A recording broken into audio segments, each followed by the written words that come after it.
Bapa, biarlah firman-Mu pada malam hari ini akan membawa kami kembali kepada apa yang menjadi rancangan Tuhan dalam kehidupan kami untuk melayani Engkau di sepanjang sisa kehidupan yang Tuhan percayakan sampai Allah memanggil kami. Terima kasih Tuhan, biarlah Engkau berbicara secara pribadi lepas pribadi kepada masing-masing kami sesuai dengan apa yang Tuhan maksudkan. Di dalam nama Yesus Tuhan, hamba berdoa biarlah kami memiliki roh yang rendah hati, biarlah kami memiliki roh yang mudah diajar, biarlah kami memiliki roh yang mudah dibentuk, dan roh yang penuh dengan ketaatan, sehingga apapun yang firman Tuhan katakan, itulah yang akan kami lakukan. Terpuji nama Tuhan Yesus Kristus, kami mengucap syukur, haleluya. Semua kita yang percaya berkata, amin. Silakan duduk.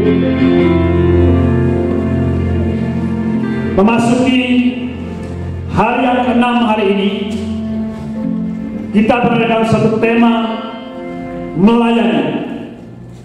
Dan saya mengambil judul yang akan kita renungkan pada malam hari ini, merealisasikan program Allah di bumi melalui pelayanan kita. Pemahaman secara sederhana tentang melayani adalah satu aktivitas yang membantu atau menolong orang lain atau memberikan diri kita untuk melakukan sesuatu demi kebaikan orang lain. Itulah kata melayani. Kalau kita melihat dalam kamus besar bahasa Indonesia, ada 3 suku kata, yaitu melayani. Dengan pengertian menurut bahasa Indonesia dalam kamus besar adalah membantu menyiapkan atau mengurus apa yang diperlukan seseorang. Meladeni. Contohnya, para pembantu sibuk melayani tamu, dan itu meladeni. Kemudian menerima atau menyambut ajakan, tantangan, serangan, dan sebagainya. Contohnya, kita tidak perlu melayani mulut-mulut usil. Ya, berarti kita tidak usah menanggapi, ya. Kemudian yang ketiga, mengendalikan, melaksanakan penggunaan, bisa penggunaan mesin, bisa senjata, ataupun parang dan lain-lain, ataupun alat-alat masak. Nah, satu contoh di sini, contohnya lulusan STM sudah dapat melayani mesin diesel. Ya, mungkin ada yang berpikir ini STM apa ya? Kalau masanya Pak Sugeng tahu ya, masanya Bu Penny. Siapa yang tahu STM?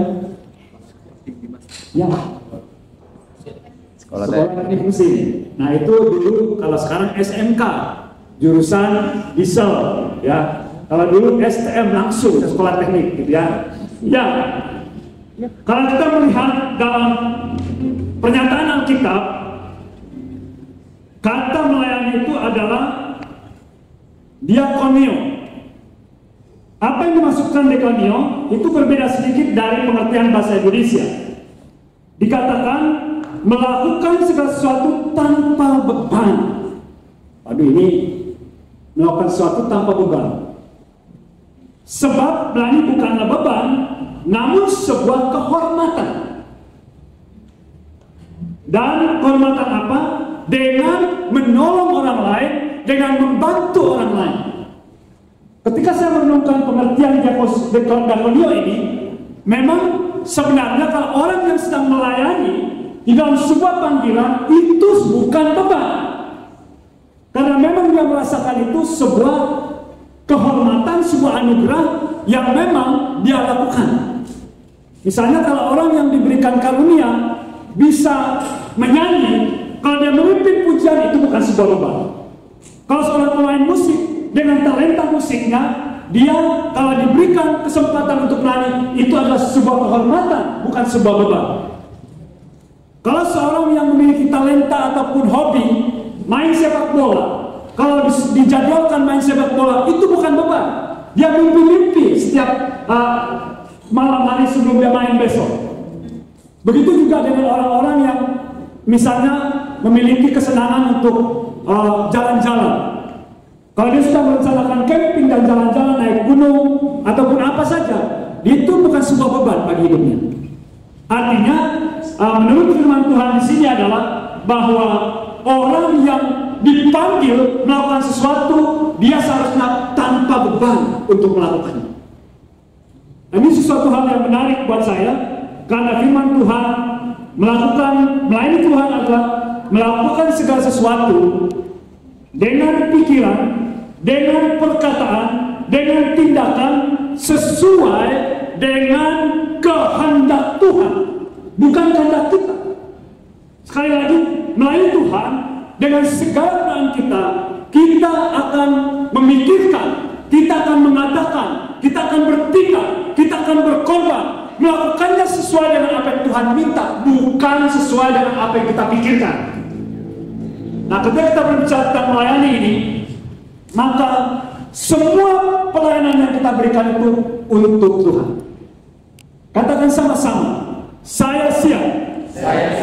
Untuk melakukan pelayanan, menggenapkan atau merealisasikan program ilahi di dunia ini melalui panggilan saya. Waktu saya merenungkan bagian pelayanan tentang pelayanan ini, dan sangat kuat Tuhan membawa saya untuk membaca apa yang diilustrasikan oleh Yesus Kristus dalam perumpamaan talenta. Seorang yang melayani Tuhan haruslah pertama-tama dipanggil oleh Tuhan dan diberikan kepercayaan.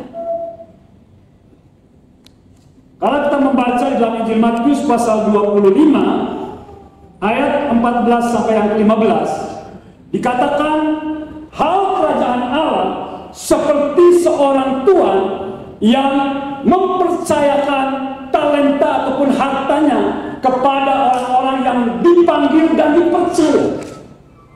Dan dikatakan di sana, dipanggillah ada 3 orang.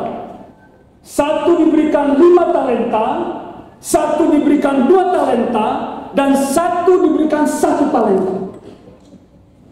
Ini sebuah kepercayaan dan panggilan. Kemudian memang, kenapa hari-hari ini ada begitu banyak orang yang menyebut dirinya anak Tuhan, orang percaya, warga kerajaan surga, mereka tidak berfungsi di dalam kerajaan Allah. Kenapa? Karena mereka tidak tahu panggilannya apa.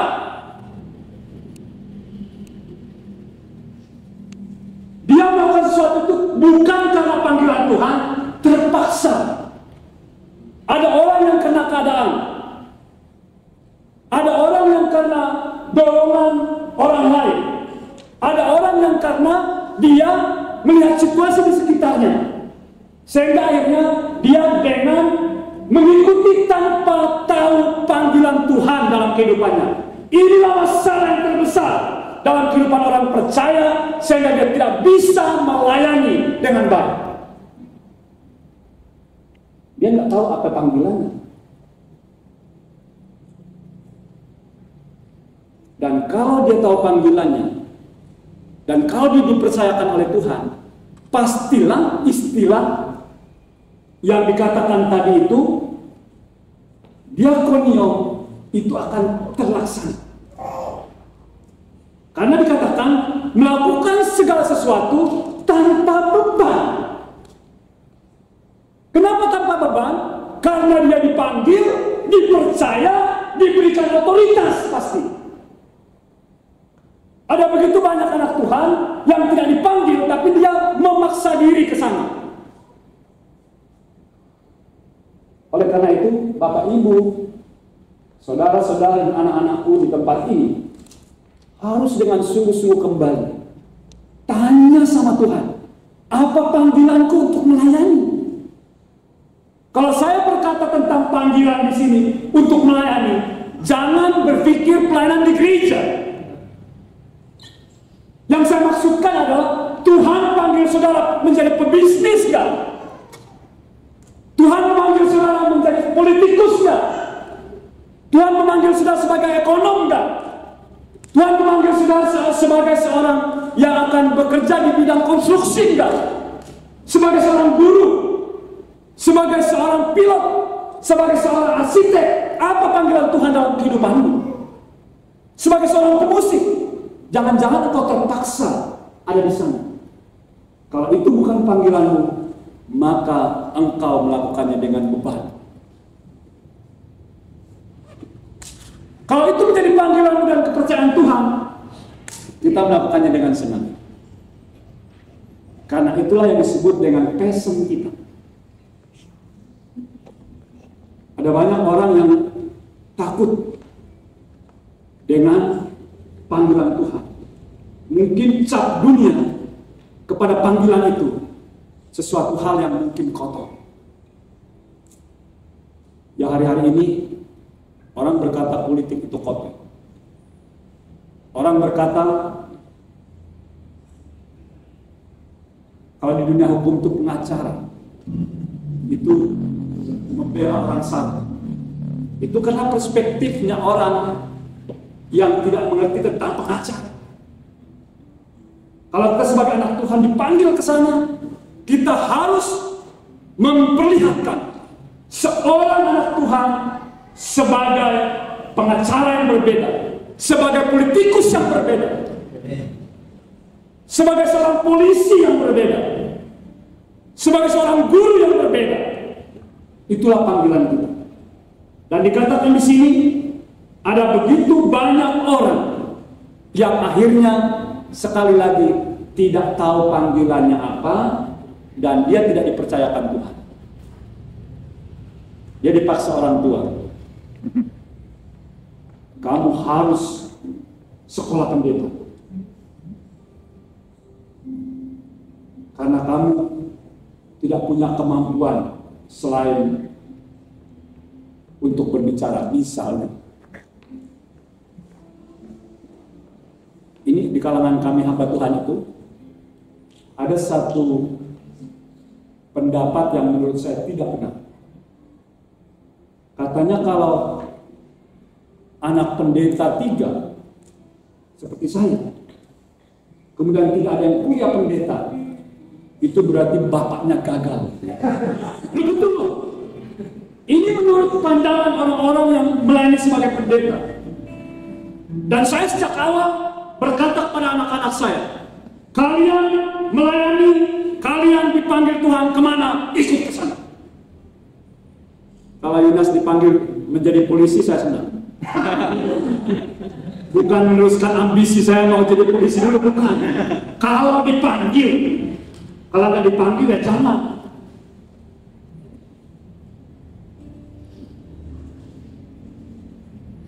Hal yang kedua, orang yang dipanggil Tuhan dan dipercaya oleh Tuhan, itulah orang yang berhasil untuk menggenapkan rancangan Tuhan atas hidupnya untuk melayani dan menjadi berkat yang besar bagi orang lain. Amin. Yang kedua, orang yang bisa melakukan pelayanan dengan tanpa beban, tetapi memiliki otoritas, memiliki dampak yang besar, adalah orang yang menjalankan fungsi dengan penuh dedikasi, tanggung jawab secara benar. Dikatakan, kalau kita lihat di pasal 25 ayat 19 sampai 16 sampai 18 itu, maka pergilah yang menerima 5 talenta. Sama dengan yang 2 talenta. Dia pergi menjalankan dengan tanggung jawab, dengan dedikasi yang tinggi, tanpa kontrol, Bapak Ibu Saudara, tanpa kontrol. Karena apa? Karena pemberi talenta itu pergi ke luar negeri. Ya kalau luar negeri sekarang beda, luar negeri dulu. Kalau kita membayangkan luar negeri dulu, itu sulit komunikasi. Kalau sekarang itu kebelahan dunia mana saja mudah kontrol. Apalagi sudah disetting kontrol secara IT, mudah. Tetapi di zaman dulu benar-benar istilah ini melepaskan tanpa kontrol. Tetapi dia penuh dedikasi, tanggung jawab dengan benar. Dan dikatakan di sini tuannya lama, tidak kata. Wah, kalau gitu sesukanya. Tapi dikatakan di sini keduanya bertanggung jawab. Kemudian mereka tetap setia menjalankan seperti tema kita pada hari kemarin, kesetiaan. Mereka setia menjalankan dengan benar, dengan dedikasi yang baik, dengan tanggung jawab yang benar. Mereka terus melakukannya dengan konsisten. Dan akhirnya firman Tuhan berkata, mereka mendapat laba. Yang 5 talenta menjadi 10. Berarti dia menghasilkan 5. Pak Sugeng itu dalam bisnis berapa persen? 100%. Berhasil 100%. 1 kali lipat. Kemudian yang 2 juga seperti itu juga. Dia mendapat 2 talenta. Akhirnya menjadi 4.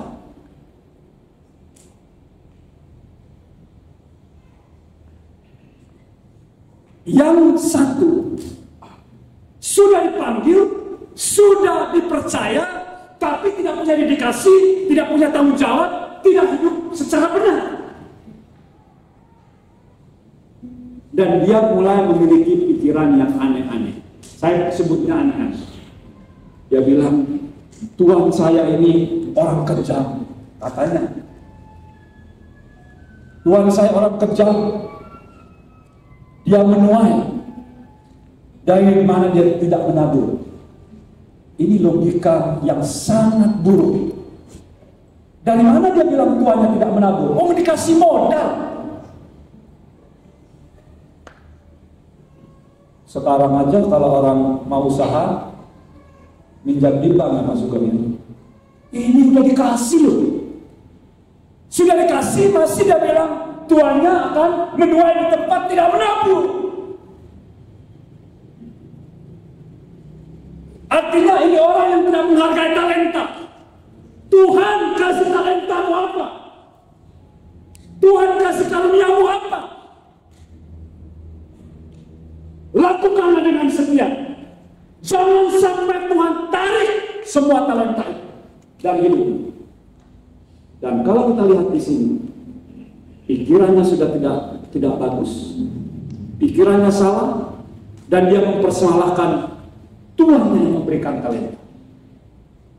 Dan akhirnya Alkitab berkata, janji Tuhan itu tidak pernah diingkari. Akhirnya tuannya kembali di pasal 19 di ayat yang ke-19 sampai 23. Tuannya sudah lama akhirnya kembali. Ketika kembali meminta pertanggungjawaban. Waktu dia minta pertanggungjawaban, ya, 2 hamba yang dipanggil, dipercaya, mereka melakukan dengan penuh dedikasi, tanggung jawab secara benar, konsisten, dan melakukan secara terus-menerus tanpa mengenal lelah. Mereka dengan begitu senang datang kepada Tuhan. Mereka berkata, Tuhan sudah memberikan saya 5 talenta. Sekarang saya sudah mendapatkan 5 talenta. Yang kedua juga, saya sudah mendapat 2 talenta, sehingga menjadi 4.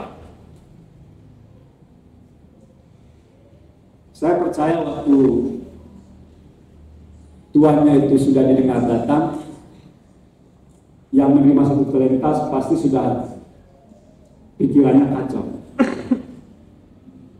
Ini gimana sayangnya? Tapi luar biasanya penerima 1 talenta itu, dia datang tetap dengan kepala anginnya, kepala batu. Kepala apa kata orang di Papua? Kepala batu ya. Dengan kepala batunya itu dia datang. Dia bilang, aku tahu Tuhan menuai dari tempat Tuhan tidak menabur. Makanya saya pergi, saya kubur talenta itu. Inilah talenta kepunyaan Tuhan. Artinya dia tidak mau memberi keuntungan bagi tuannya. Padahal ketika dia untung, keuntungannya bukan untuk tuannya, untuk dirinya sendiri. Kalau saudara, Bapak Ibu diberi talenta oleh Tuhan, kalau kita mengembangkan semakin tinggi, semakin tinggi, semakin tinggi, siapa yang akan menerima semua akibatnya? Kita sendiri. Dan akhirnya, apa yang terjadi? Tuhan berkata, dalam perumpamaan ini, tuannya berkata, hai hambaku yang baik dan setia, masuklah dan terimakan kebahagiaan bersama-sama dengan aku. Ada sebuah apresiasi dan sekaligus promosi untuk kedua orang itu. Dan yang paling mendapat promosi tertinggi adalah yang diberikan talenta ini. Karena apa? Karena talenta orang yang satu tadi diambil dari dia, dikasih sama yang 10. Wah, ini kalau kita melihat secara ketidakadilan, kalau Indonesia itu demo ya.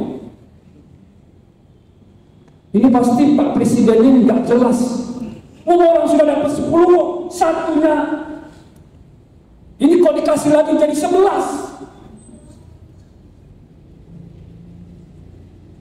Itulah akibat orang yang tidak memiliki tanggung jawab. Semuanya akan diambil. Malam hari ini, melalui tema kita melayani di doa 10 hari, supaya kita memikirkan yang pertama. Apakah kita ini memang dipanggil Tuhan dalam bidang yang sedang kita lakukan sekarang? Mau Bapak Ibu guru, dosen, mau pebisnis, mau nanti jadi pemusik, politikus, apa saja. Kalau bukan dipanggil Tuhan, dipercayakan Tuhan, jangan. Katakan sama-sama. Saya harus tahu.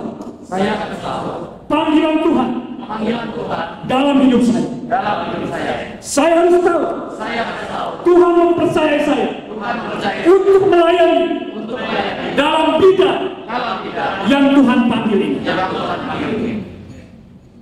Kalau masih ragu-ragu, doa sampai dapat panggilan.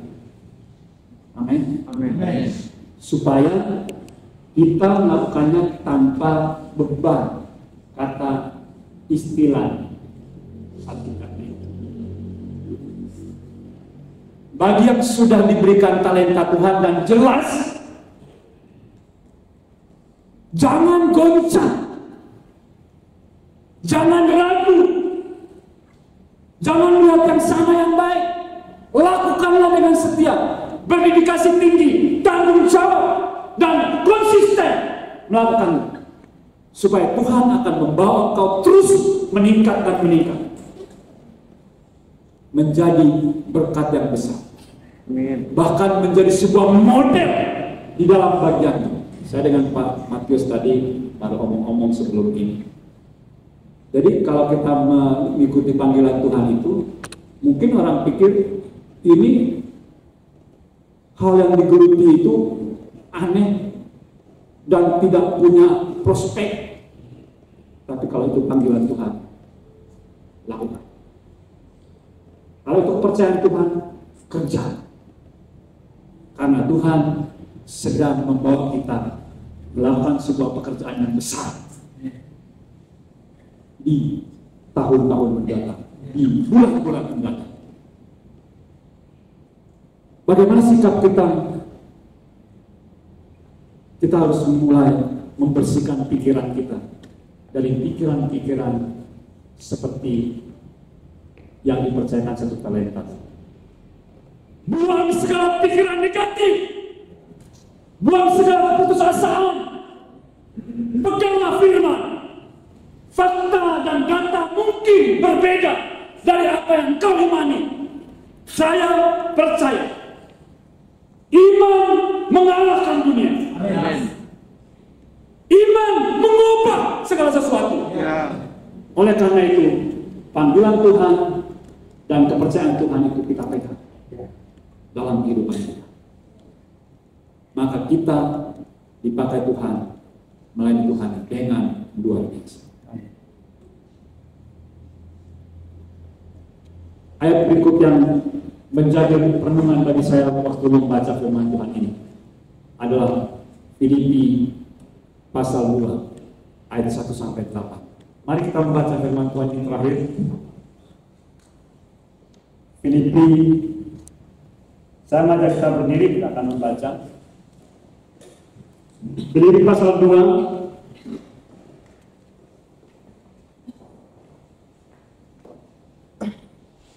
ayat 1 sampai ayatnya yang ke-8. Mari kita akan membaca bersama-sama. Judulnya nasihat supaya bersatu dan merendahkan diri seperti Kristus. 1, 2, 3. Jadi karena dalam Kristus ada nasihat, ada penghiburan kasih, ada persekutuan roh, ada kasih mesra dan belas kasihan. Karena itu sempurnakanlah sukacitaku dengan ini, hendaklah aku sehati sepikir dalam satu kasih, satu jiwa, satu tujuan, dengan tidak mencari kepentingan sendiri atau pujian yang sia-sia. Sebaliknya, hendaklah dengan rendah hati yang seorang menganggap yang lain lebih utama daripada dirinya sendiri. Dan janganlah tiap-tiap orang hanya memperhatikan kepentingan dirinya sendiri, tetapi kepentingan orang lain juga. Hendaklah kamu dalam hidupmu bersama menaruh pikiran dan perasaan yang terdapat juga dalam Kristus Yesus, yang walaupun dalam berupa Allah, tidak menganggap kesetaraan dengan Allah itu sebagai milik yang harus dipertahankan, melainkan yang telah mengosongkan dirinya sendiri dan mengambil rupa seorang hamba dan menjadi sama dengan manusia.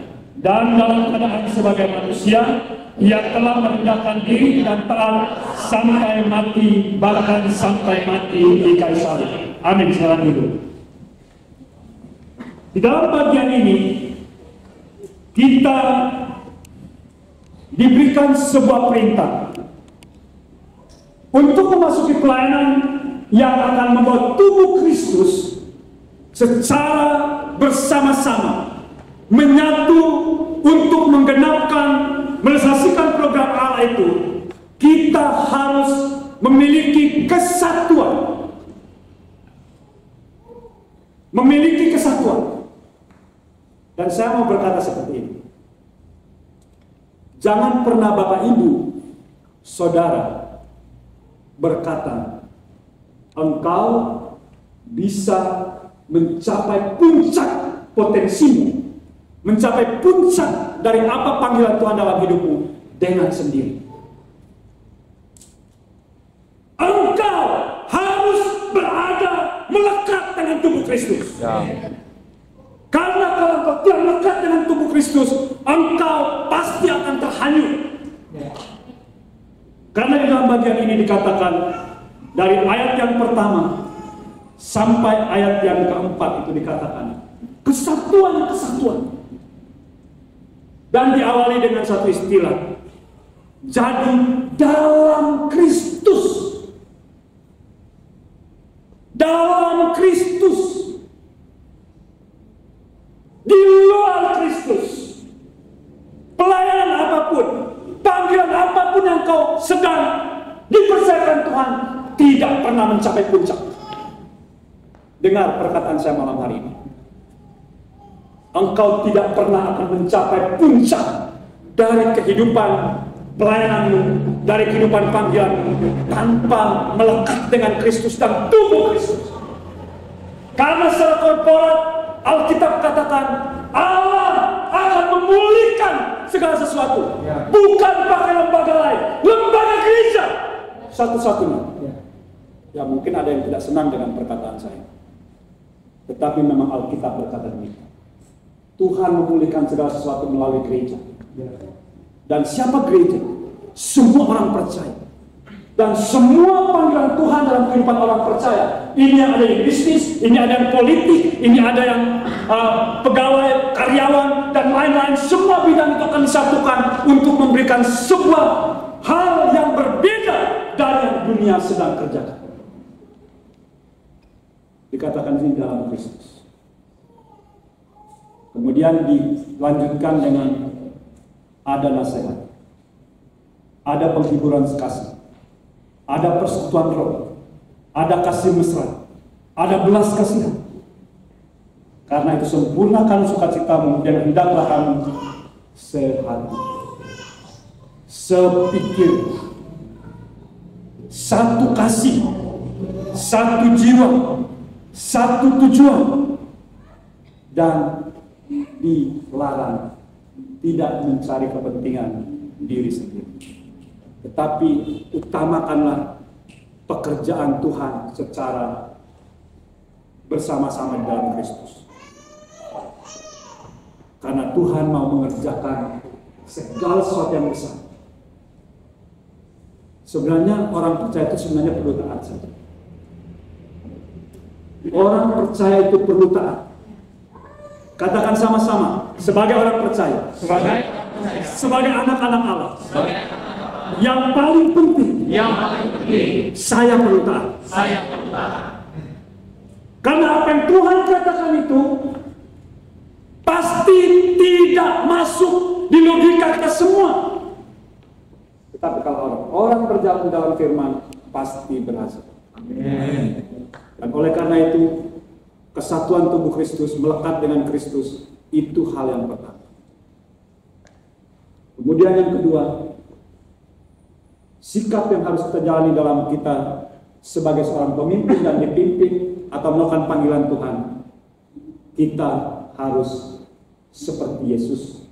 Kata firman Tuhan di dalam ayat yang kelima dikatakan, hendaklah memiliki pikiran dan perasaan seperti Kristus.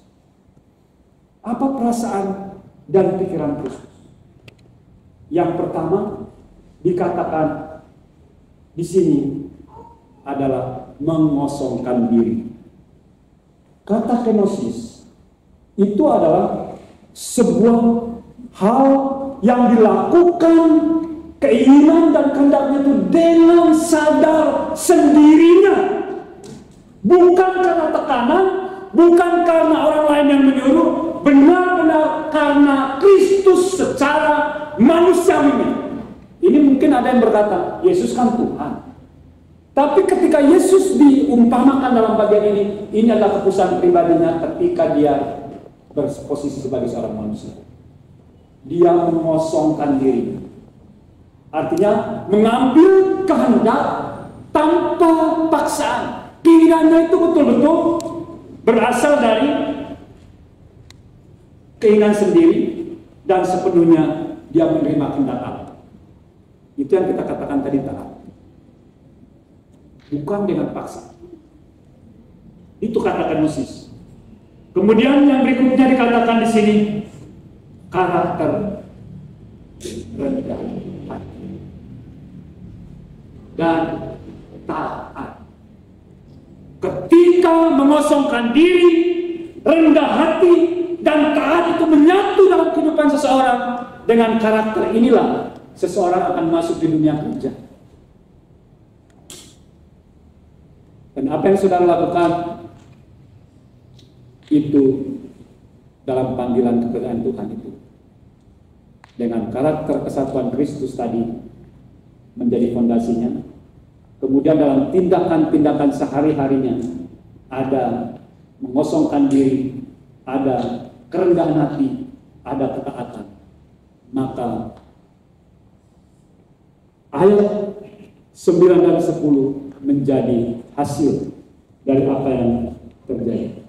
Dan itu juga jadi Tuhan kepada kita sebagai orang percaya. Kalau kita mengikuti teladan Kristus, apa yang Tuhan Yesus sudah lakukan, kita bisa lakukan. Apa yang Yesus terima ketika dia melakukan sesuatu, itu bisa kita terima. Dan oleh karena itu, dibutuhkan pengosongan diri, kerendahan hati, dan melayani Tuhan mencapai puncak tertinggi dimulai dari jelas kalau kita dipanggil Tuhan, jelas kalau kita dipercayakan Tuhan, dan kita akan berkomitmen, dedikasi, tanggung jawab secara benar, dan bangun karakter Kristus, yaitu pengosongan diri, bangun karakter Kristus, yaitu kerendahan hati, bangun karakter Kristus, ketaatan.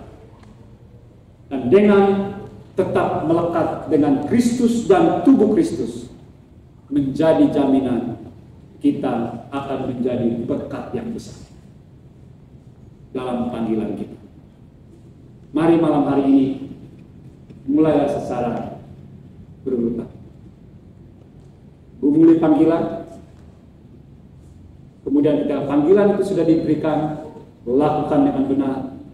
Ketika melakukannya dengan benar, kita harus tetap melekat dengan Kristus. Jangan pernah pergi dari Kristus. Jangan pernah pergi dari tubuh Kristus. Jangan pernah pergi keluar dari persekutuan orang percaya. Karena itu yang menjadi penjamin kita. Ya. Istilah kita kalau penyambutan Jemaat baru dulu apa? Berjalan dengan apa? Ya, saya masih ingat. 2 kaki.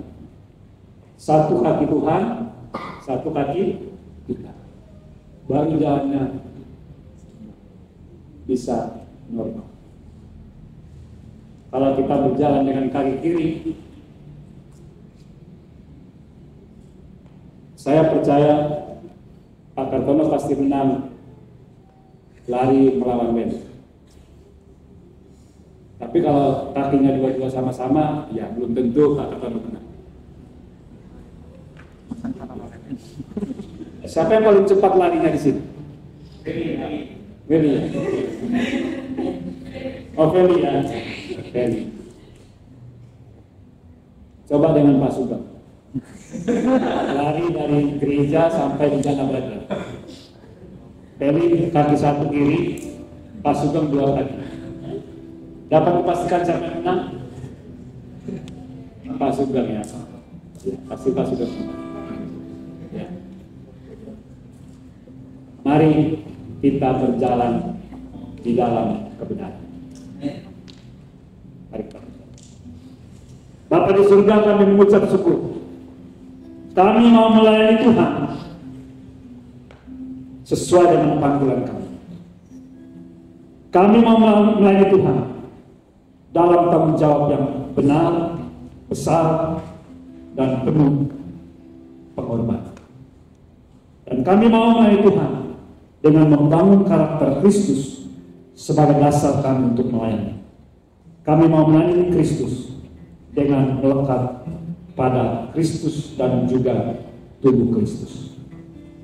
Di dalam nama Yesus Tuhan, kami percaya ketika kami taat, Tuhan akan mengangkat kami menjadi alat yang besar untuk memberkati banyak orang, untuk menyelesaikan agenda Tuhan, yaitu keselamatan jiwa-jiwa dan pemulihan segala sesuatu melalui hidup kami. Di dalam nama Yesus, terjadilah untuk hidupku dan semua kami di tempat ini. Haleluya. Amin.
Sudah dapat semua ya yang di sini?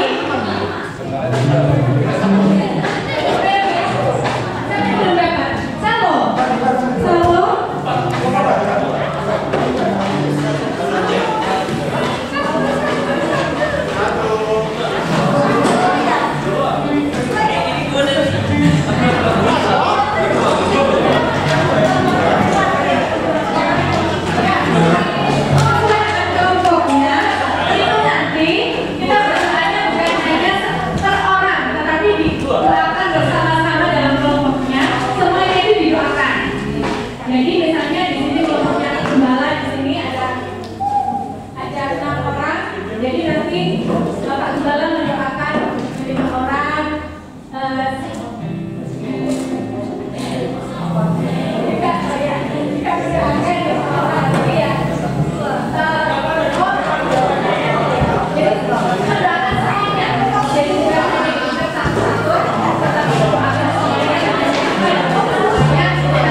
hati kami semakin bergelora bagi Tuhan. Kami bersyukur untuk hati yang terus Tuhan bawa kami semakin erat melekat dengan Tuhan. Bapa, kami bersyukur untuk semua rangkaian puasa dan doa kami di sepanjang hari ini, di dalam hari yang ke-6 ini. Tuhan, kami menyerahkan hari ke-7, ke-8, ke-9, dan berakhir di hari yang ke-10. Biarlah kami semakin hari semakin menikmati persekutuan pribadi kami dengan Tuhan semakin luar biasa, dan bahkan juga persekutuan kami dengan sesama kami dan hamba-hamba Tuhan yang melayani sesuai dengan jadwal yang sudah ditetapkan. Kami akan benar-benar menikmati hadirat Tuhan, masuk dalam tahta Tuhan, dan mengalami Tuhan di sepanjang doa-doa yang akan kami lakukan. Terpuji nama Tuhan Yesus Kristus. Kami mengakhirinya dengan memohon berkat di dalam anugerah Allah, kasih karunia melimpah-limpah dalam Yesus, kasih kemurahan, pertolongan dan hikmat, penyertaan dari Roh Kudus yang mengawali kehidupan kami, mengalami realita Kristus secara nyata dalam seluruh perjalanan kehidupan kami. Terpuji nama Tuhan Yesus Kristus. Kami mengucap syukur, haleluya. Kiranya Tuhan memberkati kami.